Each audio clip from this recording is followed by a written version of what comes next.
আসসালামু আলাইকুম। যারা নতুন উদ্যোক্তা হিসেবে কাজ করতে চাচ্ছেন, ঘরে বসে ইনকাম করতে চাচ্ছেন, তাদের জন্য আজকের ভিডিওটা।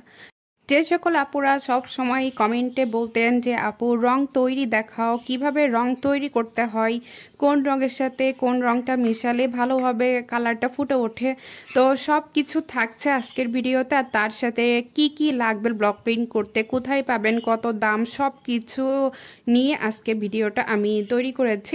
আশা করি প্রথম থেকে শেষ পর্যন্ত আমার সাথেই থাকবেন।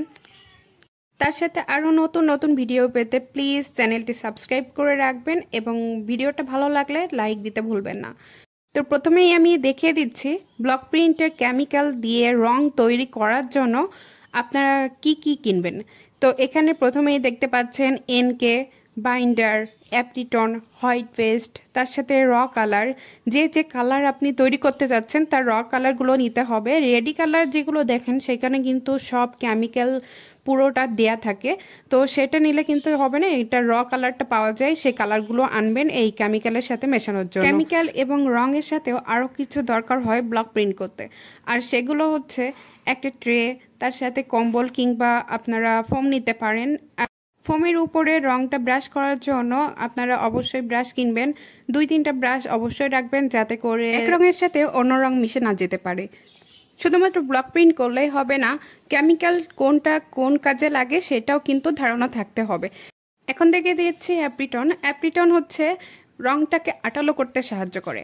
যখন আমরা রংটা তৈরি করে অনেক দিনের জন্য রেখে দিই, পানিটা যাতে না ছেড়ে দেয়, এর জন্য কিন্তু আমরা অ্যাপ্লিটনটা ইউজ করি। অনেক সময় আপুরা বলে যে কাপড়ের রংটা করার পরে শক্ত হয়ে যাচ্ছে, আর এই এনকেই কিন্তু কাপড়ের রংটা একেবারে সুতার ভিতরে ঢোকানোর জন্য সাহায্য করে। কাপড়ের হার্ড যে একটা শক্ত ভাব সেটা যেন না হয়, এর জন্য এনকেটা ইউজ করি আমরা।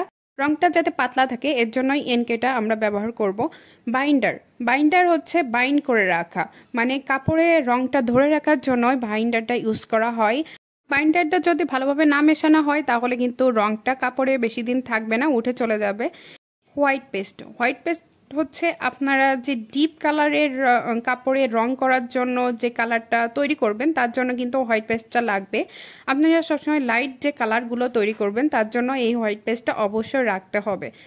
এখানে যে আপনারা ছোট বোতলে হলুদ কালারের যে একটা মানে কেমিক্যাল দেখতে পাচ্ছেন, এটাও হচ্ছে হাই স্পিডি। যখন আপনার কাপড়ে ব্লক প্রিন্ট করার সময় কিংবা হ্যান্ড পেইন্ট করার সময় রং লেগে যাবে, অন্য জায়গায় রং লেগে যাবে, সেই রংটা ওঠানোর জন্যই আর কি এই হাই স্পিডার ইউজ করা হয়। আর এইটা আমি অল্প করে কিনে নিয়ে এসেছি, এর জন্য ছোট্ট একটা বোতলে এটা দেখতে পাচ্ছেন। আজকে মূলত আপনাদেরকে আমি হোয়াইট পেস্ট পদ্ধতিতে রং তৈরি করা দেখাবো, আর তার জন্য হোয়াইট পেস্ট এখানে 4 চামচ নিয়ে নিয়েছি। প্রথমেই দেখতে পেয়েছেন হোয়াইট পেস্টটা যখন আমি নিচ্ছিলাম তখনও কিন্তু কস্টেপটা জড়ানো ছিল, এবং নেয়ার পরেও আমি ঠিক একইভাবে কস্টেপটা জড়িয়ে রাখলাম যাতে করে কেমিক্যালটা অনেক দিন পর্যন্ত ভালো থাকে। তো হোয়াইট পেস্ট 4 চামচ নিয়েছি, আর এখন নিয়ে নিয়েছি বাইন্ডার। বাইন্ডারও ঠিক একই রকম 4 চামচ নিয়ে নিচ্ছি, কারণ হোয়াইট পেস্ট যতটুকু ততটুকু কিন্তু বাইন্ডারটা নিয়ে নিতে হবে। বাইন্ডারটা যেহেতু রং ধরে রাখার জন্য কাজে লাগে, তো এর জন্য আমি এখানে বাইন্ডারটা অবশ্যই একই রকম নিয়ে নিচ্ছি। এরপরে আমি এখানে নিচ্ছি এনকে। এনকেটা সবসময় রং পাতলা করার জন্য লাগে, সুতার ভিতরে রং পৌঁছে দিতে কিন্তু এনকে সাহায্য করে। এর জন্য আমি এখানে 3 চামচ এনকে নিয়ে নিচ্ছি। আপনাদের চামচ অনুযায়ী এবং আপনারা রং কতটুকু তৈরি করতে চান সেই অনুযায়ী কিন্তু এখানে আপনারা এই কেমিক্যাল একটু কম বেশি করে নিতে পারেন। এরপর আমি এখানে অ্যাপ্লিটন নিয়ে নিয়েছি 1.5 চামচের মতো। তারপরে ভালো করে এটা মিক্সিং করে নিচ্ছি।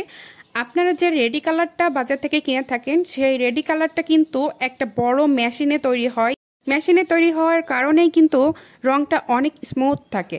আর আপনারা যখন বাড়িতে কেমিক্যাল দিয়ে নিজের হাতে তৈরি করবেন রংটা, তখন কিন্তু দেখবেন যে একটু দানাদার ভাব আসছে। আপনারা প্রথমে যখন দেখেন যে কেমন দেখা যাচ্ছিল, আর যখন রংটা তৈরি হয়ে গিয়েছে তখন দেখেন কত সুন্দর স্মুথ হয়ে গিয়েছে। ঠিক আপনারা অনেকক্ষণ নাড়াচাড়া করতে থাকবেন যতক্ষণ পর্যন্ত না দেখতে পাচ্ছেন ঠিক এইরকম কনসিস্টেন্সিতে না আসে। তো সব কালারে কিন্তু র কালার হয়, কিন্তু সাদা কালারের কোনো র কালার হয় না। এভাবে কিন্তু সাদা কালারটা তৈরি করে নিতে হয়। আর এই সাদা কালারের সাথে কিভাবে আপনারা অন্য কালার মিশিয়ে বিভিন্ন ধরনের কালার তৈরি করবেন তার কিছু নিয়ম আমি এখানে দেখিয়ে দিচ্ছি। তো আমি অন্য একটা বাটিতে 2 চামচ হোয়াইট পেস্ট নিয়ে নিয়েছি। তো আমি এখানে ব্লু কালারের যে র কালার আছে সেটা দিয়ে প্রথমে 2 ফোঁটা নিয়ে নিয়েছি। ভালো করে মিক্সিং করে দেখলাম যে এখানে আমি যে কালারটা চাচ্ছিলাম সেই কালারটা এখনো পর্যন্ত আসছে না। এর জন্য আরও 2টা ফোঁটা আমি এখানে কালার মিক্স করে তারপরে আমি একটা যে কালারটা চাচ্ছিলাম সেই কালারটা খুব সুন্দরভাবে চলে এসেছে। একটা হালকা আকাশি কালার চলে এসেছে। হোয়াইট পেস্টের সাথে সবসময় ডিপ কালারের যে কালারগুলো সেটা হালকা করে নিয়ে আপনারা প্রথমে মিশিয়ে দেখবেন যে আপনাদের যে কালারটা চাচ্ছেন সেটা এসেছে কিনা। তো এভাবে করে আমার কালারটা তৈরি হয়ে গিয়েছে। এখন আমি এটা কম্বলের উপরে দিয়ে দিচ্ছি এবং কম্বলের উপরে দিয়ে এটা ভালো সুন্দর করে ব্রাশ করে নিচ্ছি। এটা আমি ব্লক প্রিন্টের ডাইস দিয়ে এখন আপনাদেরকে ব্লকে ছাপ দিয়ে দেখাবো যে আমার রং কতটুকু স্মুথ হয়েছে। এবং এভাবে আপনারা যদি রং তৈরি করে বাসায় বসে আপনাদের 3 পিস ওড়না, তারপরে আপনাদের যে বিছনার চাদর, পর্দা, ছোট বাচ্চাদের জামা কাপড়, বিভিন্ন জিনিস তৈরি করে নিতে পারেন, তাহলে আপনাদের কিন্তু খরচটাও অনেক বেশি কমে যাবে। কারণ যখন আপনারা রেডি কালার কিনেন সেই রেডি কালারের একটা ছোট বোতলে কিন্তু খুব বেশি কালার থাকে না, আর ওইটা কিন্তু 25 থেকে 30 টাকা করে আপনাদের থেকে নেওয়া হয়। তো আপনারা একটু বিবেচনা করে দেখবেন যে কোনটা বেশি খরচ হচ্ছে। তো দেখতে পাচ্ছেন কত সুন্দরভাবে আমার এখানে ফুলগুলো বসে যাচ্ছে। এখন আরও একটা কালার আপনাদেরকে তৈরি করে দেখাচ্ছি। প্রথমে আমি হোয়াইট পেস্ট নিয়েছি, এরপরে আমি যে সবুজ কালার, ডিপ সবুজ কালার ওটা নিয়েছি। এখানে আমি একটু কলা পাতা কালার তৈরি করব, এর জন্য আমি এখানে আরও একটু হলুদ কালার নিয়ে নিচ্ছি। আর প্রত্যেকটা কিন্তু কালার, এটা কিন্তু রেডি কালার না। এই কালারগুলো কিন্তু কেমিক্যালের ভিতরে দিয়ে এরপর রং তৈরি করতে হয়। তো সুন্দর করে মিক্সিং করে নেওয়ার পর এরপর আমি ডাইস দিয়ে এখানে রংটা বসাচ্ছি। দেখেন কত স্মুথলি ভাবে বসে যাবে। আর এইভাবে করে কিন্তু আপনারা আপনাদের কাপড়গুলো ব্লক প্রিন্ট করে নিতে পারবেন খুব সহজে।